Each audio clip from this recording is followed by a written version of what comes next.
चलता हूँ।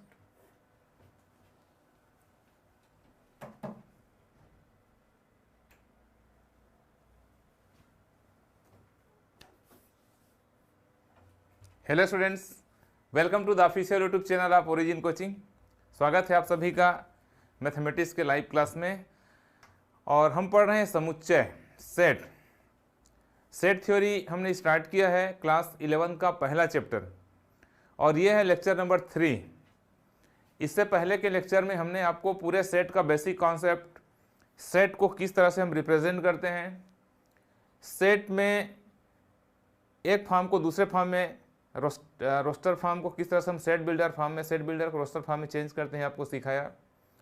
इसके पहले वाले क्लास में हमने सेट के सभी टाइप्स पढ़े कि समुच्चय के कितने प्रकार होते हैं, उनकी क्या क्या प्रॉपर्टीज होती है।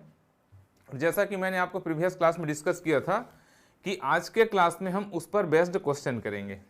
ओके, तो ये है हमारा वर्किंग प्लान कि किस तरह से हमने प्लान किया है। प्लानिंग हमारी क्या है आपको पढ़ाने की। Good afternoon, good afternoon. अच्छा, मैं आप लोगों के कमेंट्स पढ़ रहा हूँ कंटिन्यूअस। टाइम को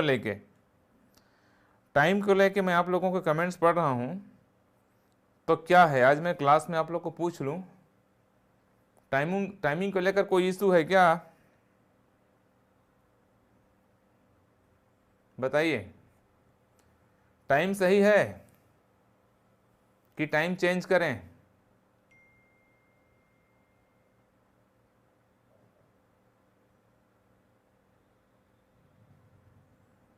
बताइए,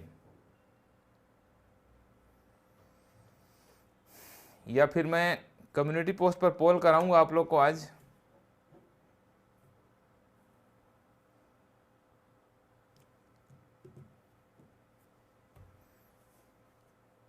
बहुत से मैसेज मुझे आ रहे हैं, बहुत से कमेंट्स पढ़ रहा हूं मैं कि सर टाइम चेंज कर दीजिए।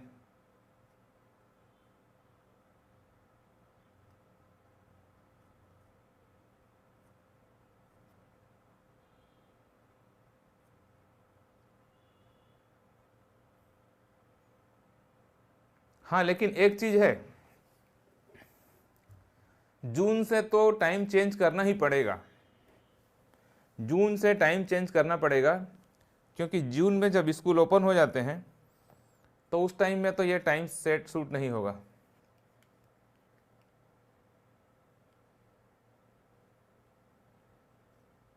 फिजिक्स का टाइम चेंज नहीं होगा, लेकिन जून से टाइम चेंज करना पड़ेगा। चलिए देखेंगे, एक बार आप लोगों से पोल भी करा लेंगे। चले फिर क्लास स्टार्ट करें। और ये हमारा आज हम एक्सरसाइज करेंगे।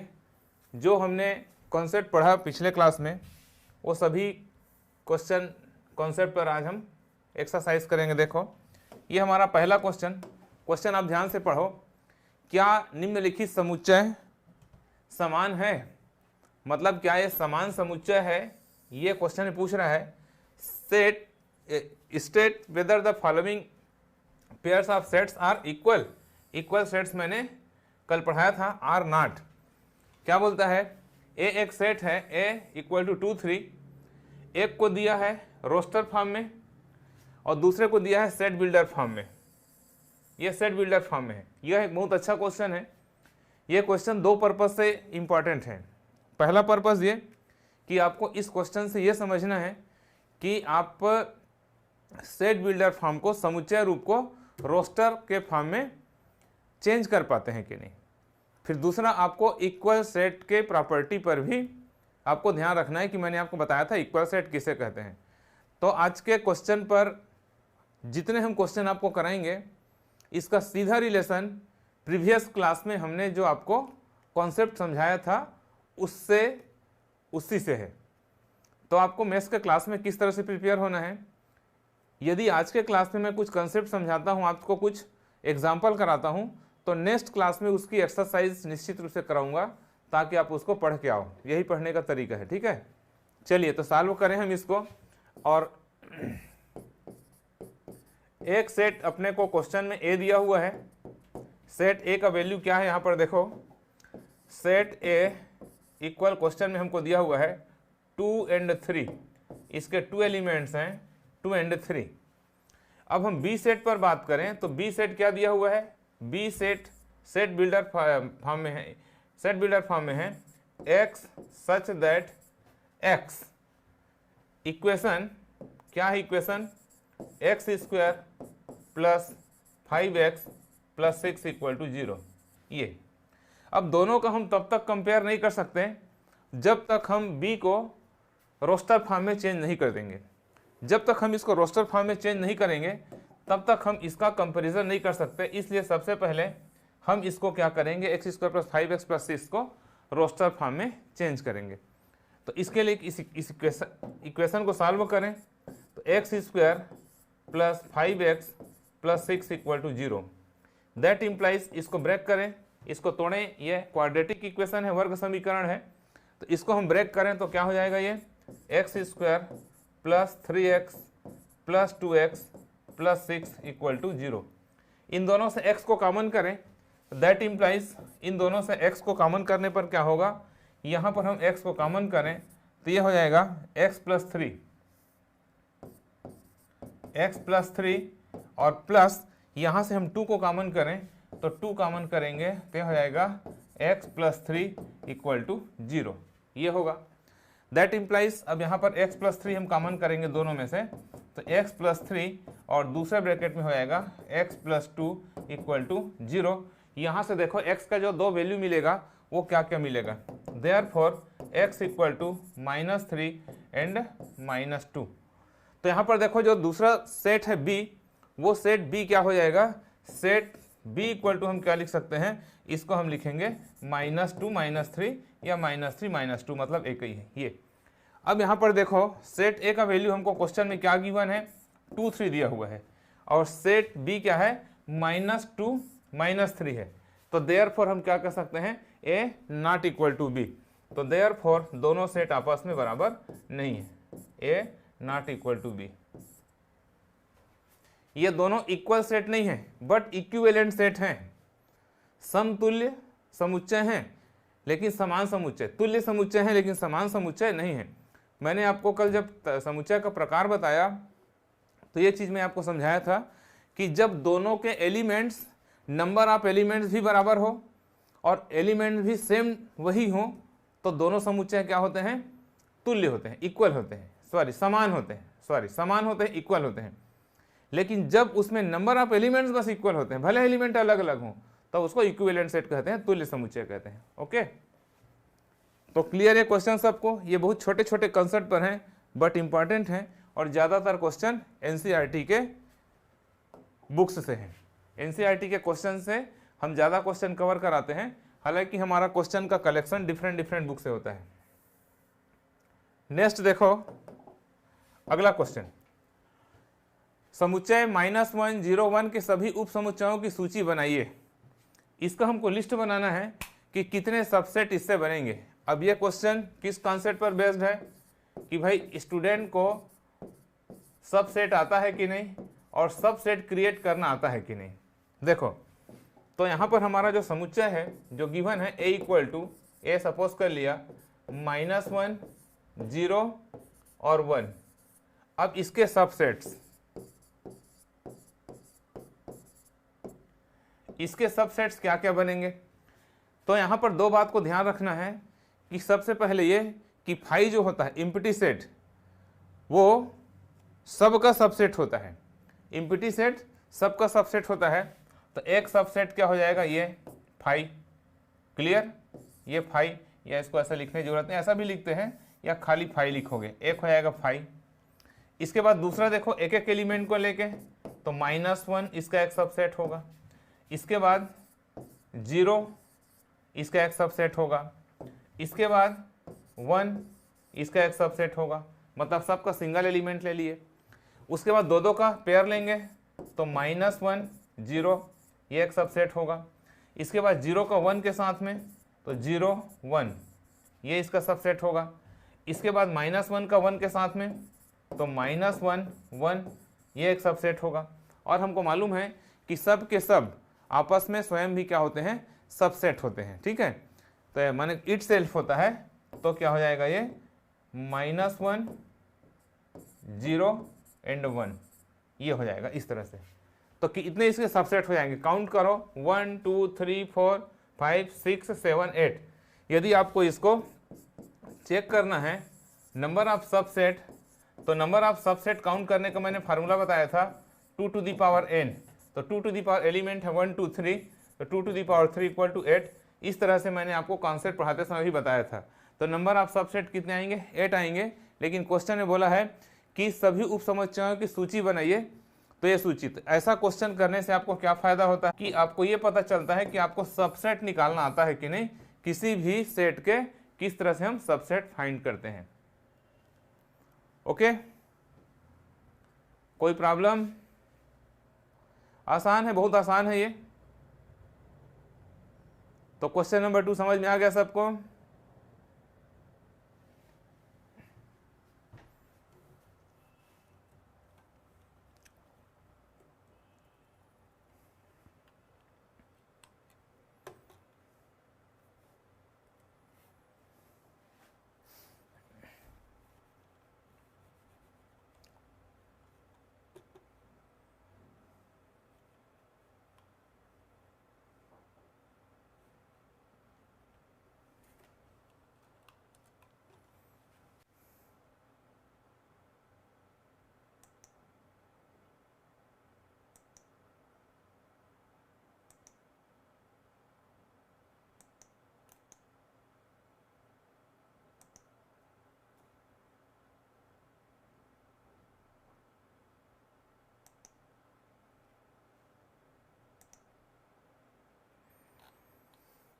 क्लियर सबको? फिर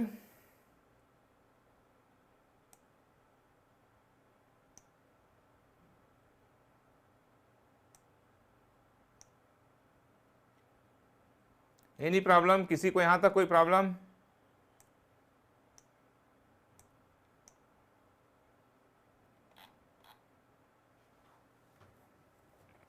ओके, नाउ नेक्स्ट क्वेश्चन। अगला क्वेश्चन देखो,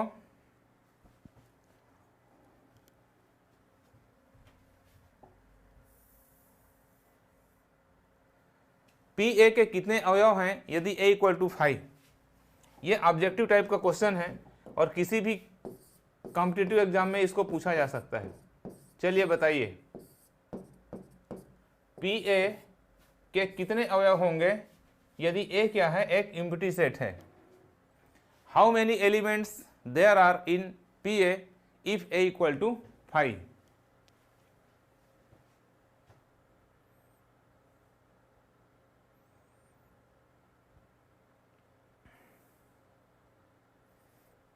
बताइए। इसमें मैं आपको ऑप्शन देता हूं, चलो इसको मल्टीपल चॉइस क्वेश्चन बना देता हूं। ए 0, बी 1, सी 2, डी नन।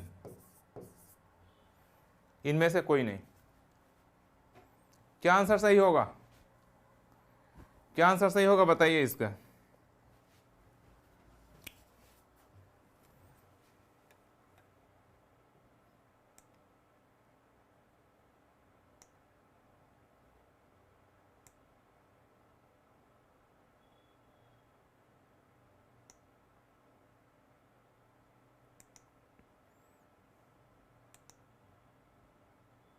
क्या आंसर सही होगा इसका?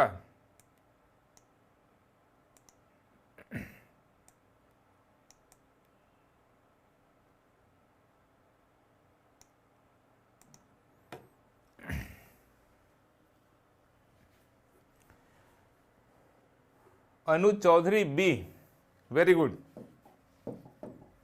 इसीलिए इस क्वेश्चन को पूछ रहा हूं मैं। इस क्वेश्चन को पूछने के पीछे मेरा मकसद यही है। अनुज और मोहित ने सही आंसर दिया, काव्या, बाकी सब ने 0, ऑप्शन ए को सही दिया। अब आप सोचोगे सर कैसे, ये तो एम्प्टी सेट है, कैसे होगा? तो देखो यहां पर पी ए के लिए वैल्यू कितना होगा, जब हम पी ए निकालेंगे तो पी ए इक्वल टू होता है 2 to the power n, P A equal to 2 to the power n होता है। और यहाँ पर n मतलब नंबर ऑफ एलिमेंट्स कितना है, 0 है। चूंकि वह इम्पटी सेट है, वह एक रिक्त समुच्चय है, तो उसमें नंबर ऑफ एलिमेंट कितना है, 0 है। तो यहाँ पर हम इसका वैल्यू 0 पुट कर दें, 2 टू द पावर नॉट, तो वैल्यू कितना हो जाएगा, 1। This is the right answer, 1 इसका सही आंसर होगा। इस तरह से 1 इसका सही आंसर है। ये क्वेश्चन कभी भी किसी कॉम्पिटिटिव एग्जाम में आए तो जिसका कॉन्सेप्ट क्लियर नहीं है वो निश्चित रूप से इसको गलत ही करके आएगा। मुझे मालूम है क्वेश्चन गलत ही करके आएगा। अच्छा, अर्पित ने भी एक क्वेश्चन सही बताया था, ठीक, मैं देख नहीं पाया, ओके, ठीक है, मैं देख नहीं पाया, आपने भी सही बताया था। तो क्लियर यहां तक?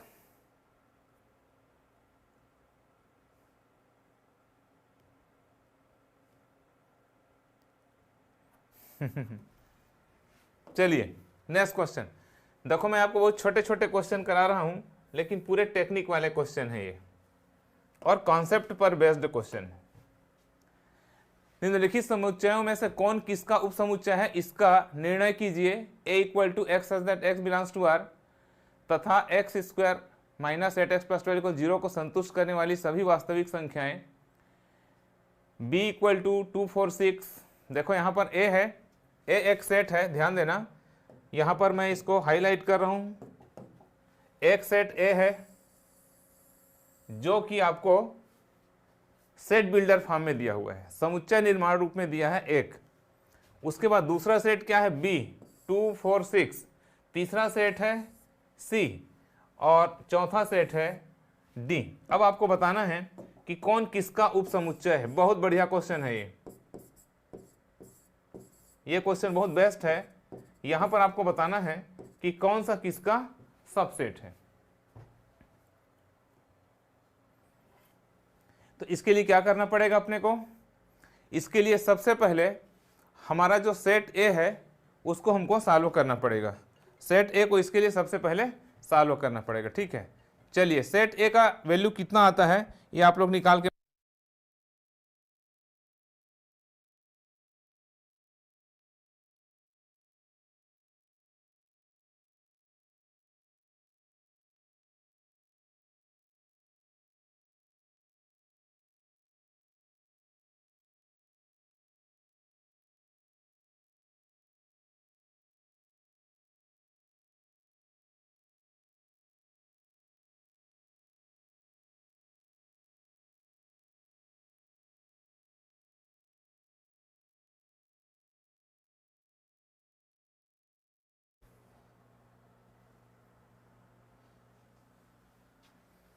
आप ए का वैल्यू निकाल के बताओ मुझे।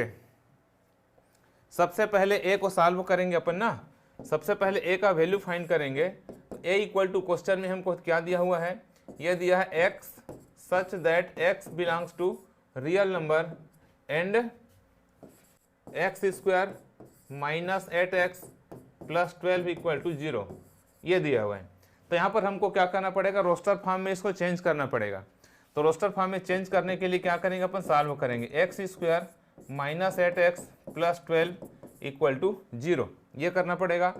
दैट इम्प्लाइज, अब यहाँ पर देखो इसको ब्रेक करें तो एक्स स्क्वायर माइनस कितना हो जाएगा, minus 6x minus 2x, minus 6 minus 2x plus 12 equal to 0। That implies x common करो, x माइनस 6, यहाँ से माइनस 2 कॉमन करो, x माइनस 6 इक्वल टू 0। इस तरह से हो जाएगा x माइनस 6 और x minus 2 equal to 0। Therefore x equal to 2 and 6। तो ए सेट क्या हो जाएगा, सेट ए हो जाएगा 2 एंड 6। अब सभी सेट अपने पास तैयार हैं, तो सभी सेट का हम यहाँ पर एक लिस्ट बना लेते हैं। ए 2 6 से होगा, देयरफॉर ए इक्वल टू हो जाएगा 2 एंड 6, ये होगा। और b इक्वल टू मेंबर्स क्या क्या दिया हुआ है देखो, 2 4 6, 2 4 6, ये होगा। c इक्वल टू क्या दिया हुआ है देखो, c इक्वल टू दिया है 2 4 6 8 and so on, 2 4 6 6, 2 4 6 8 and so on, मतलब इवन नंबर। और d इक्वल टू क्या दिया हुआ है, d का वैल्यू दिया है सिर्फ 6, d का वैल्यू दिया हुआ है सिर्फ 6। अब हमको ये बताना है कि कौन किसका सबसेट है। ये क्वेश्चन इसलिए अच्छा है कि सबसे पहले आपको रोस्टर फॉर्म में चेंज करना आपने, ठीक है, निकाल लिया। अब देखो यहाँ पर कौन किसका सबसेट है ये हम देखते जाते हैं। तो सबसे पहले आप देखो, सबसे पहले ए किसका सबसेट है, ए सबसेट है किसका, 2 4 है, 2 6 है इसके पास, ये ए सबसेट है बी और सी का। तो पहला क्या है, A subset of B and A is subset of C, ठीक है, ए बी का भी सबसेट है और सी का भी सबसेट है। दूसरे नंबर में हम बात करें किसके बारे में, बी के, तो बी केवल सी का सबसेट है, B is the subset of C. और तीसरा हम देखें किसके बारे में, सी के बारे में, तो सी क्या है, किसी का सबसेट नहीं है, सी किसी का सबसेट नहीं है क्योंकि सी किसी का मेंबर नहीं है। इसके बाद हम डी के बारे में विचार करें तो डी किसका सबसेट है, डी ए का भी है, बी का भी है, सी का है, तो D is subset of B, D is subset of A लिखें सबसे पहले, A D is subset of B and D is also subset of C, ये इसका आंसर होगा। ये तो सबसे इंपॉर्टेंट बात है, पहले ए का वैल्यू निकालो, फिर आपको सबसेट बताना है कि कौन किसका सबसेट है। क्लियर, कोई प्रॉब्लम इसमें किसी को?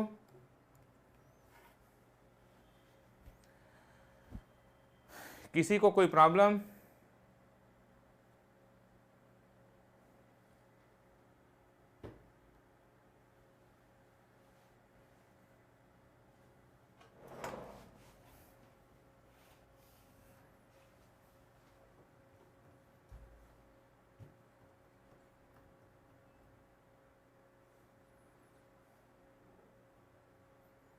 समझ में आ गया सबको?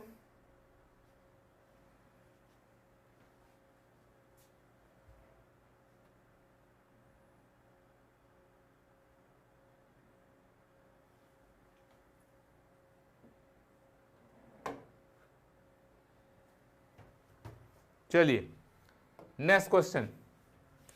यह एक बहुत ही इंपॉर्टेंट क्वेश्चन है, कई बार कई एग्जाम में इस क्वेश्चन को पूछा जा चुका है।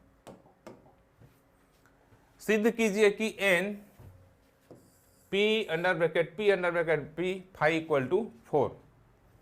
ये हम कैसे प्रूफ करेंगे, ये कैसे प्रूफ करेंगे, मतलब अपने को क्या निकालना है, नंबर ऑफ सेट यहां पर निकालना है कि नंबर ऑफ सबसेट कितने होंगे, ठीक है। तो यहां पर देखो सबसे पहले p फाई, ये सेंटर से हम सॉल्व करना शुरू करें तो हम क्या लिखेंगे, चूंकि p फाई इक्वल टू क्या लिख सकते हैं, 5 लिख सकते हैं, p फाई इक्वल टू 5 लिख सकते हैं, सेट ऑफ 5 लिख सकते हैं, ऐसा ये। तो यहाँ सेंटर से हम स्टार्ट करते हैं सॉल्व करना, अब उसको आप क्या करते जाओ, बाहर तक सॉल्व करते जाओ, ठीक है। अब इसके सेट p निकालें, तो p फाई, ये p फाई निकालेंगे तो उस कंडीशन में क्या होगा, इसका जो सबसेट बनेगा क्या क्या बनेगा, एक तो 5 स्वयं और उसके बाद फिर ये बनेगा इस तरह से, ये हो जाएगा। दैट इंप्लाइज, फिर एक बार p ले लें अपन, p फाई इस तरह से ले लें, तो दैट इक्वल, अब कौन कौन से सबसेट बनेंगे देखो, एक तो 5 ही बनेगा, 5 तो ऑलरेडी रहेगा, ये स्वयं रहेगा, ये अब इन दोनों को मिला के रहेगा, मतलब 5 इस तरह रहेगा, ये हो गया। अब यहां पर आप देखो हो गया, 3 बार p हो गया ना, तो अब यहां पर काउंट करो, तो काउंट करने से कितना आ जाएगा, सबसे पहले तो ये 5 हुआ 1, फिर 5, इसके बाद 5 के साथ 5 का और एक और बनेगा, 5 और बनेगा, 1 2 3, सॉरी ये तो यहां तक है, ये तो यहां तक है, एक और बनेगा 5 आप 5 इस तरह से। अब यहां पर काउंट करो इसका वैल्यू कितना होता है, इसका वैल्यू फाइंड करो, तो एक सेट ये, दूसरा सेट ये, तीसरा सेट ये और चौथा सेट ये, इस प्रकार से। तो इस प्रकार से अब हम इसको लिख सकते हैं n p फाई बस लिखने के तरीका पर है इक्वल टू 4। जब उसका नंबर आप सबसेट काउंट करेंगे अपन, यहाँ पर जैसे ही हम n लिखेंगे तो नंबर काउंट करेंगे, इसका वैल्यू कितना हो जाएगा, 4 हो जाएगा। तो ये बहुत अच्छा क्वेश्चन है। ये क्वेश्चन जनरली स्टूडेंट्स देख के परेशान हो जाते हैं कि क्या करना है इसको, तो कुछ नहीं करना है, ये सेंटर से आपको फाइल लेके सॉल्व करना है और एक एक बार उसके सबसेट फाइंड करते जाना है। ओके,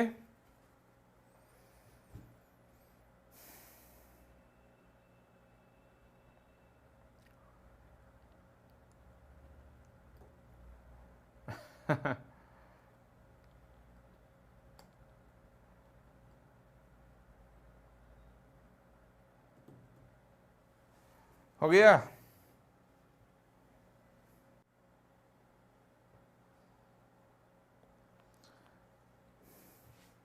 काव्य ब्रैकेट में क्या समझने का है, एक ये, फिर ये लेके 2 का, फिर ये और ये लेके इन दोनों का, फिर इन तीनों का लेके ये, बस। तो नंबर ऑफ सेट 1 2 3 और 4, बस, और कुछ नहीं।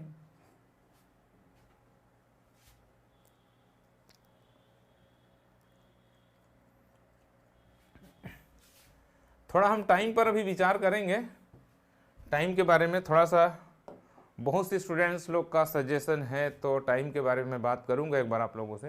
हो सके तो आने वाले 1-2 दिनों में उसको चेंज करूंगा। नेक्स्ट एक क्वेश्चन मैं आपको दे रहा हूं, जहां पर आपको ये बताना है कि इसको इंटरवल फॉर्म में आपको लिखना है। इंटरवल फॉर्म में लिखना है means x such that x belongs to r -4 is less than x is less than r equal to 6। ये सब को आपको इंटरवल के फॉर्म में लिखना है। ये पहला, इसके बाद ये सब एरो लगाता हूँ, दूसरा, फिर ये तीसरा और ये चौथा। इसको क्या है, write the following as intervals. मैंने आपको कल के क्लास में इंटरवल पढ़ाया है, तो सबको आपको इंटरवल के फॉर्म में लिखना है।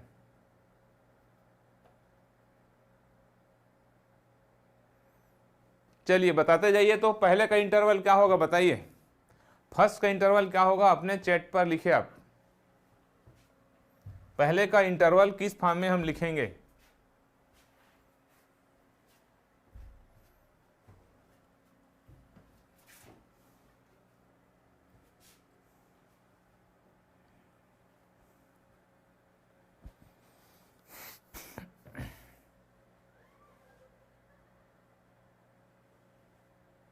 फर्स्ट का the Rupesh army -4 6, very good.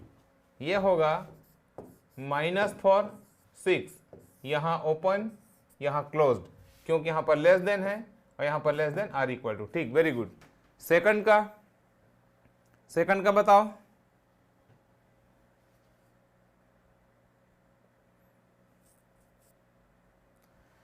Second का यहाँ भी लेस देन यहाँ भी लेस देन, तो ये हो जाएगा -12 ओपन इंटरवल में -10, ऐसा होगा, दोनों तरफ से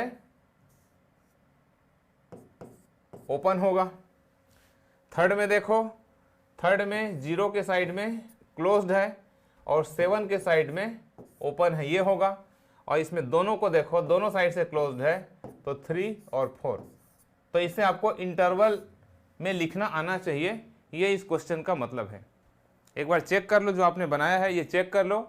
तो ये है इंटरवल के फॉर्म में लिखना, ठीक है, कि किस प्रकार से हम क्या है इंटरवल के फॉर्म में लिख सकते हैं।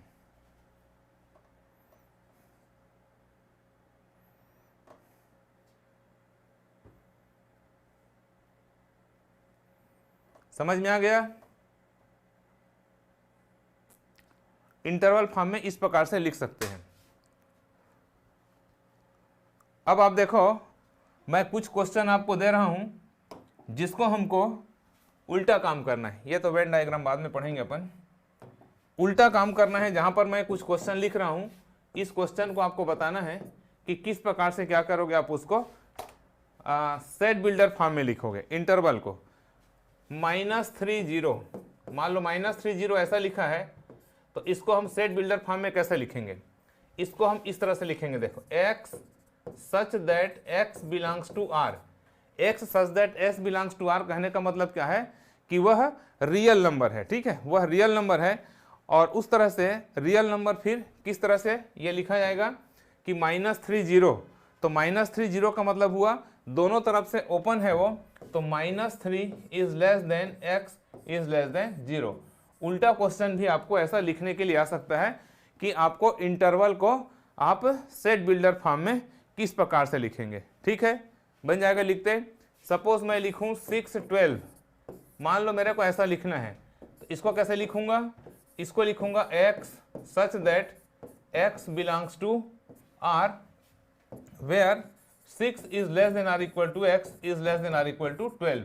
इस तरह से इसको लिखा जाएगा। ठीक है, तो मैं समझता हूं आपको इस तरह से लिखना जाएगा। जैसे पर कहीं पर लिख दिया मैंने सपोज 0 3, ऐसा लिख दिया, तो इसको किस तरह से लिखेंगे अपन, that implies x such that x belongs to R, और ये हो जाएगा 0 के तरफ less than x is less than or equal to 3। इस प्रकार से लिखा जाएगा। तो ये जो बेसिक कॉन्सेप्ट वाला क्लास था, ये मतलब इसके पहले वाले क्लास में जो मैं आपको पढ़ाया वो सभी का क्या है, क्वेश्चन का प्रैक्टिस। आपको याद होगा मैंने इंटरवल तक पढ़ाया था, सेट के टाइप से लेके सबसेट, और उसके बाद इंटरवल का कॉन्सेप्ट मैंने आपको प्रीवियस क्लास में बताया था, और आज के क्लास में मैं इंटरवल तक ही आपको क्वेश्चन की प्रैक्टिस करा रहा हूँ। तो हमारे क्लास का पैटर्न कैसे रहेगा, अभी नया नया क्लास है, 2-3 क्लास बस हुआ, 11th क्लास का पहला चैप्टर है, तो पहले तो मेरे स्टूडेंट समझ जाएं कि क्लास चलेगा कैसे। तो क्लास इसी तरह से चलेगा, एक दिन कॉन्सेप्ट पर क्लास होगा, कुछ उसके एग्जाम्पल बताऊंगा साथ में कॉन्सेप्ट के साथ साथ, और नेक्स्ट डे उसी कॉन्सेप्ट पर बेस्ड एक्सरसाइज होगा।